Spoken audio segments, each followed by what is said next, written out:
Em nome do Pai, do Filho e do Espírito Santo. Amém. Amado ouvinte do programa Oração da Manhã, Deus abençoa sua terça-feira e todas as suas atividades de hoje.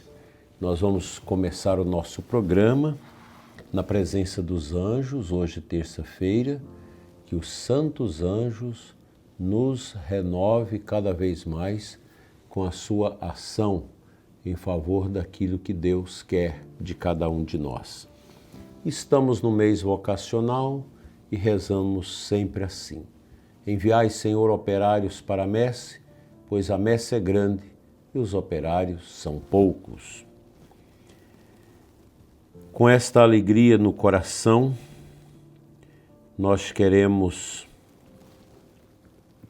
trabalhar este tema dentro da semana vocacional em favor dos religiosos, que é o tema da pobreza evangélica como liberdade interior.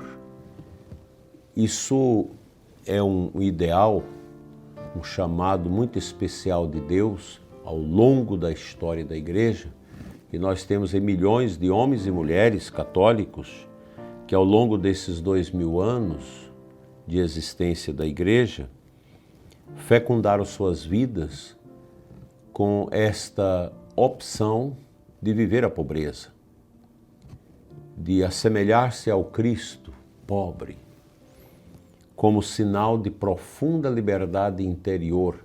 É claro que para uma pessoa pagã, relativista, hedonista, que vive a catas de prazer e de satisfação nesse mundo, isso não tem nenhum sentido. Mas para aquela pessoa que foi resgatada por Cristo e quer que o seu coração seja realmente tocado pela eternidade enquanto caminha nesta terra, sim, aí tem sentido. Porque nosso Senhor Jesus Cristo, ele não é um fardo, não é um aguilhão, não é um cadeado, não é uma cerca que nos prende.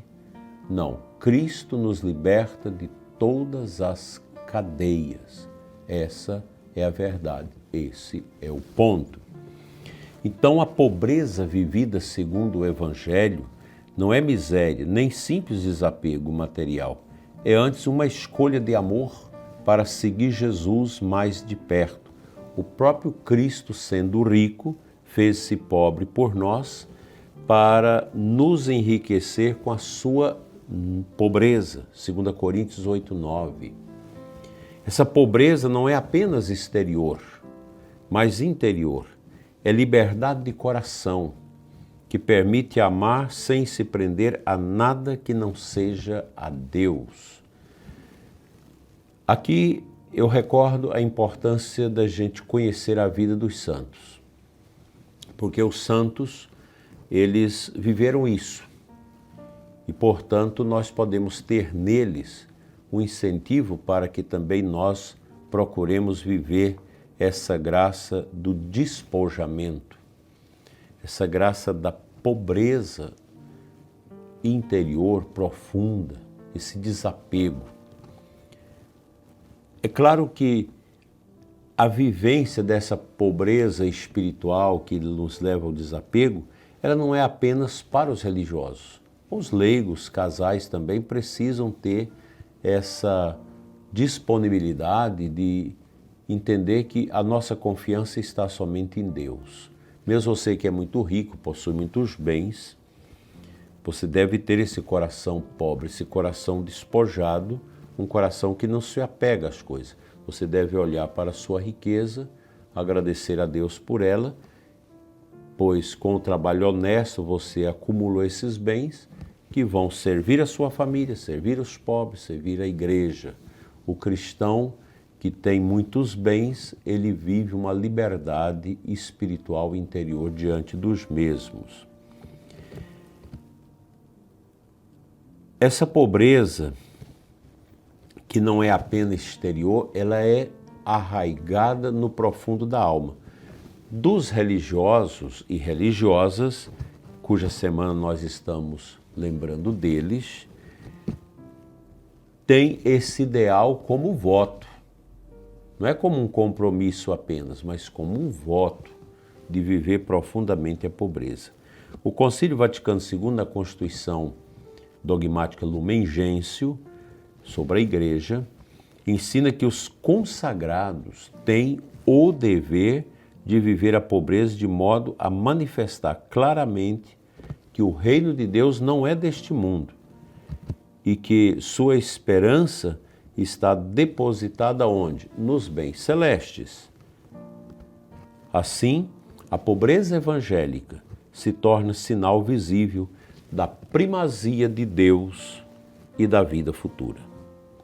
Aliás, a gente sabe disso, a sabedoria humana dos antigos também vão corroborando com essa prerrogativa do próprio Cristo, que nos ensinou a sermos livres diante dos bens. Os religiosos vivem essa graça, vivem da providência.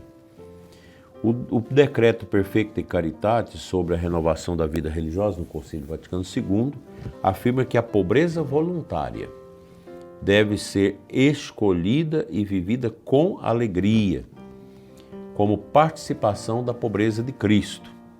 E vai além, pede que ela seja pobreza de fato e de espírito, ou seja, não apenas ausência de bens, mas confiança total na providência e despreendimento interior, mesmo do que é legítimo você possuir. Essa confiança na providência, eu entendo que pela fé a gente vive da providência. Eu tenho muitos fatos na minha vida que corroboram com isso. A providência de Deus, ela existe. Deus provê os seus filhos. Essa pobreza, ela é fonte de liberdade interior.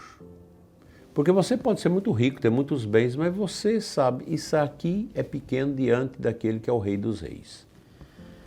A minha vida te pertence, meu Senhor.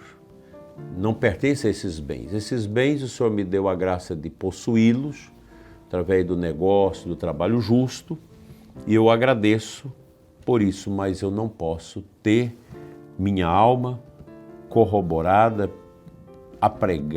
pregada nesses bens. Não. Nós somos livres.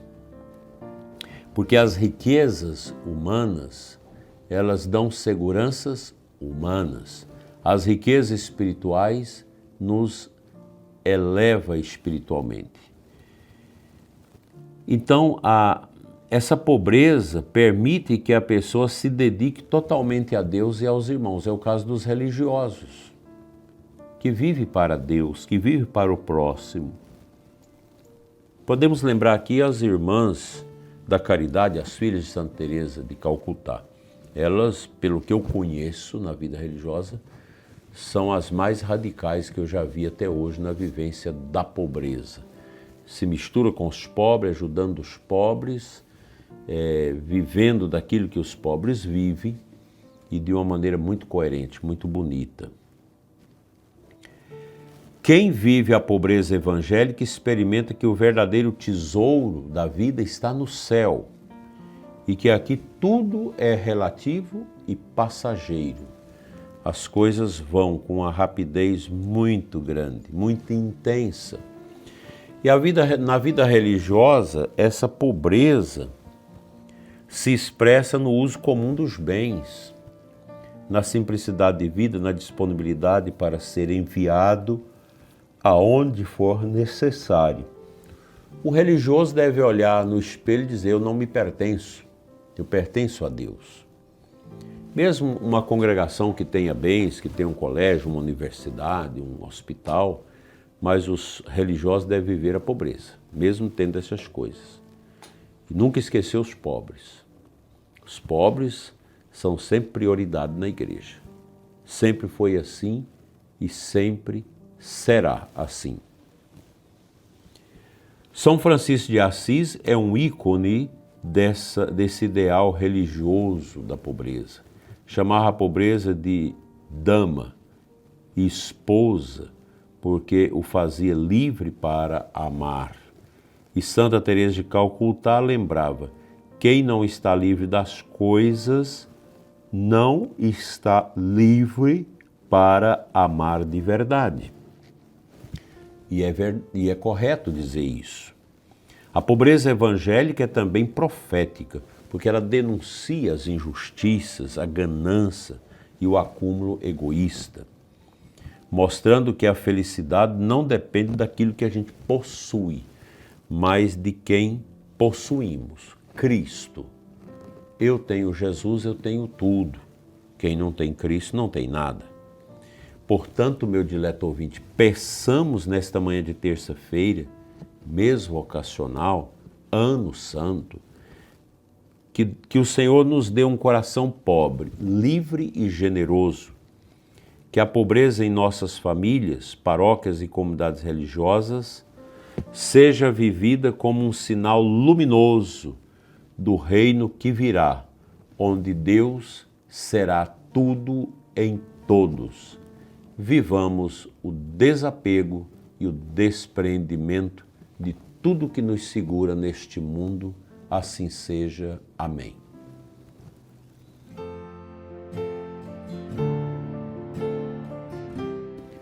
O Evangelho da Santa Missa de hoje é extraído de Mateus 19, 23, 30. Jesus afirma: é mais fácil um camelo passar pelo buraco de uma agulha do que um rico entrar no reino dos céus. Essa imagem forte nos mostra que as riquezas, quando absolutizadas, se tornam um peso que impede a entrada da alma na vida eterna. A gente precisa pensar nisso com muita seriedade. Os discípulos se espantam e perguntam: quem poderá então salvar-se? Jesus responde: para os homens isso é impossível, mas para Deus tudo é possível. Aqui está o segredo: a pobreza evangélica não é obra apenas da força humana, mas fruto da graça de Deus que liberta e transforma o quê? O coração.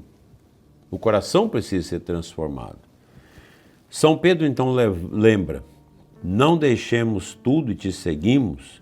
E Jesus garante: quem deixa casa, irmãos, pai, mãe e bens por causa dele, receberá muito mais já nesta vida, neste mundo e no mundo futuro, a vida eterna. É a promessa do cêntuplo, a alegria de pertencer à grande família da igreja e de viver já nesta terra, que a Salve Rainha chama de Vale de Lágrimas, o antegozo do céu. Que riqueza, meu prezado ouvinte! Uma grande riqueza, esse carisma da pobreza, do desapego que a vida religiosa testemunha para nós e que nós também devemos imitar. Que o Senhor nos ajude a viver do despojamento e a certeza de que tudo está nas mãos do Senhor. Assim seja. Amém.